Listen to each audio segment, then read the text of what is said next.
Bonjour les premières, je voulais vous faire une petite vidéo quand même sur ce grand 3, que vous n'ayez pas juste la fiche d'activité et puis point. Donc voilà, euh, vous avez dû noter le grand 3, une volonté affirmée de conserver les idées révolutionnaires, l'Europe face à une nouvelle vague révolutionnaire, 1830-1848. En fait, il faut que vous compreniez que, je vais me répéter mais c'est pas grave, que le but de tout le chapitre qu'on finit là, c'est de montrer que, eh bien, après la Révolution française et finalement son échec, puisqu'on a vu qu'au Congrès de Vienne, ben, on revenait en arrière, on repartait sur une monarchie, bon, certes constitutionnelle, mais voilà, il y avait restauration. Malgré tout ça, eh bien, les idées restent. Voilà, c'est vraiment ce que vous devez retenir, c'est que les idées mises en avant par la Révolution, elles restent. On a beau essayer de les étouffer, les souverains européens ont beau essayer de les étouffer, de tout faire pour pas que des envies de liberté et d'égalité ressortent, eh bien ces idées elles restent et elles donnent plein d'idées aux gens. C'est pour ça qu'on a vu juste avant mais que dans les années 20, il y avait une montée enfin l'essor des nationalités, ce qu'on a appelé l'essor des nationalités, c'est voilà le fait que ben, les petits peuples veuillent se gouverner par eux-mêmes. On l'a vu avec la Grèce par exemple, et puis on a vu que ça se faisait dans plein d'autres pays, voilà. Et dans les années 30, du coup là, l'objectif du Grand 3, bah, c'est qu'en fait, il y a vraiment des héros des révolutions qui éclatent pour changer les choses, notamment en France. Voilà. Alors, en France, deux grosses révolutions, les Trois Glorieuses en 1830, c'est l'objet de votre grand A, c'est l'objet de votre DM, je ne reviens pas dessus pour le moment, on corrigera en temps voulu le schéma.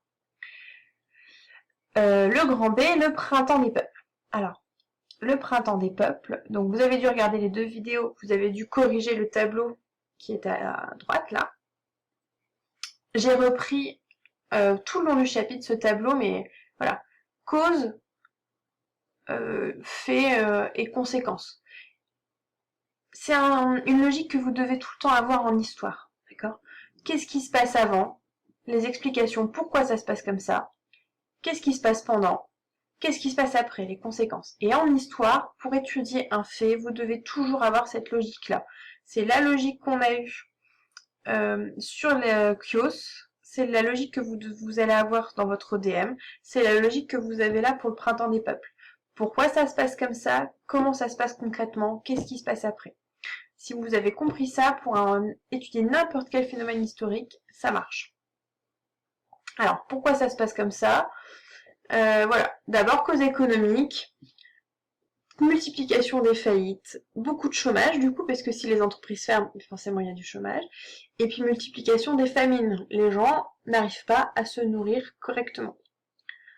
Cause politique, eh bien, le régime français, qui devait être un peu plus libéral que la monarchie absolue, devient de plus en plus autoritaire. Voilà. Et de moins en moins libéral, alors qu'on est censé être dans un régime qui respecte les libertés, eh bien, on n'y est plus du tout. Voilà. Et, par exemple, les manifestations sont interdites. Vous imaginez bien aujourd'hui, si on faisait ça, quelle réaction ça pourrait entraîner. Donc voilà, dans les années 40, c'est la même chose. D'accord ? Et puis dans d'autres pays, ben, vous avez des causes dont on a déjà parlé. L'Allemagne, l'Italie, c'est toujours l'essor des nationalités. Ils veulent l'unité nationale, c'est-à-dire qu'ils veulent former un pays alors qu'ils sont divisés en plein de petits pays. Parce qu'ils ont la même langue, parce qu'ils ont la même histoire, parce qu'ils ont la même culture. Je vous remets la carte. Là, on le voit bien, l'Italie, c'est plein de petits États, l'Allemagne n'existe pas vraiment. Eux, ils veulent former, enfin les peuples là, veulent former un seul pays. Les nationalités, la nationalité allemande, la nationalité italienne, demandent à ne former qu'un seul pays. Voilà. C'est toujours l'essor des nationalités. C'est ça qui va provoquer le printemps des peuples en 1848. Donc comment ça se passe? Retenez juste 1848, c'est bon. La révolte commence à Paris. Vous avez plein de manifestations. Vous avez une manifestation qui est réprimée, c'est-à-dire que la police empêche les manifestants. Pourquoi? Parce que les manifestations sont interdites. Et les Parisiens prennent le palais des Tuileries. Donc, ça doit vous rappeler un peu la Révolution, c'est un symbole très fort. C'est ça le printemps des peuples en France. Et comme pour la Révolution française, ça va donner des idées à d'autres pays européens. Et vous avez beaucoup de manifestations qui sont très violentes, à Vienne, par exemple. Mais aussi, on peut en citer plein à Prague, à Berlin, d'accord? Voilà.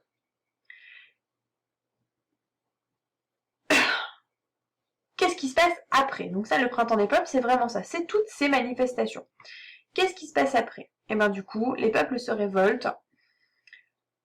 Durant l'été 48, eh bien, toutes les monarchies absolues adoptent des constitutions. C'est-à-dire que, on l'a déjà vu avec la France, eh bien, une constitution est faite pour limiter le pouvoir du roi, pour être plus libéral. D'accord ? En France, ça se traduit par la proclamation de la Deuxième République, donc on rechange de régime, et l'instauration du suffrage universel masculin. D'accord ? Ça se fait en 1848. Je reviens pas trop dessus, parce que c'est l'objet du prochain chapitre, en fait, d'histoire. Deuxième République et Empire, parce que regardez tout à la fin, donc, bon, il y a des mesures qui sont prises pour satisfaire la population, quoi, par exemple les ateliers nationaux, pour donner du travail, forcément, puisqu'on a dit que la cause du printemps des peuples, c'était le chômage. Mais voilà, la bourgeoisie, elle est un petit peu effrayée, ils ont comme le suffrage universel masculin arrive, les bourgeois ont peur pour leurs avantages, comme d'habitude, et donc du coup, après ça, on repasse dans une période de répression, et finalement, c'est ça qui va aboutir à l'élection de Napoléon Bonaparte en décembre 1948, de Louis-Napoléon Bonaparte, hein, c'est plus le même, attention, puisque l'autre il est mort, on l'a dit, et qui va faire un coup d'état en 1851. De même, je reviens pas trop dessus, parce que c'est l'objet du prochain chapitre. Mais voilà, retenez bien que en France, ça aboutit sur la Deuxième République, c'est un changement encore de régime, mais que le pays est partagé, quoi. Voilà. Et donc du coup, les manifestations sont réprimées. En Autriche, on élargit un petit peu, et ben le fameux Metternich là qu'on avait vu, qui avait initié le congrès de Vienne, qui avait été là pour faire la triple alliance, etc., il s'enfuit, voilà, il tombe, enfin il tombe au sens figuré, c'est-à-dire qu'il perd son pouvoir, d'accord. Et mais finalement, de même en Autriche, les manifestations sont réprimées et l'empire est rétabli. Donc la monarchie, enfin la constitution, on lui dit au revoir, quoi. Voilà. En Italie, c'est pareil, les manifestations sont réprimées. Et en Allemagne, et ben finalement en Allemagne, on trouve pas d'accord en fait sur à quoi doit ressembler l'Allemagne. Parce que vous voyez bien, elle est coupée en plein de petits territoires. Quand on le remet là comme ça, vous voyez, il y a un petit morceau qui est dans l'Empire d'Autriche, il y a le Royaume de Prusse, enfin voilà. Donc pas d'accord, du coup toujours pas d'Allemagne, quoi. Ce qu'il faut retenir, finalement c'est le même bilan qu'on peut tirer à la fin de l'Empire de Napoléon, c'est que la révolution, ou les révolutions là pour le coup, sont des échecs, mais elles montrent bien que les idées sont toujours là, sont toujours présentes. Ces idées libérales, ces idées nationalistes, elles sont toujours là. Les peuples ne les ont pas totalement abandonnées. Même si c'est à nouveau un échec. C'est comme pour la Révolution française, qui avait été une réussite au début, puis finalement un relatif échec, puisqu'on retourne à un pouvoir assez autoritaire avec Napoléon. Voilà. Mais on avait dit, avec Napoléon, que les idées restaient dans les esprits. Il avait donné le code civil, il y avait des révoltes contre lui, voilà. Donc finalement, à la fin de ce chapitre, on peut toujours se dire pareil. Le pouvoir autoritaire a voulu être établi avec le congrès de Vienne. On veut de la paix durable, sauf que les idées sont toujours là, les idées libérales, les idées nationalistes.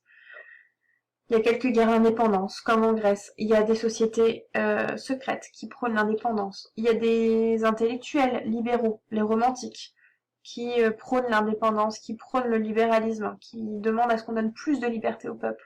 Puis vous savez, ces deux révolutions le printemps des peuples et les Trois Glorieuses, qui montrent que le peuple veut plus de liberté, veut plus d'indépendance. Ce peuple, il est en partie réprimé, mais ça montre bien que les idées sont toujours là. Voilà, voilà. Bon, j'espère que c'est bien clair pour vous, ces deux événements, enfin, le printemps des peuples, tout au moins, puis bah, les trois glorieuses, on les verra plus tard. Et voilà, bon courage. N'hésitez pas si vous avez des questions, bien entendu.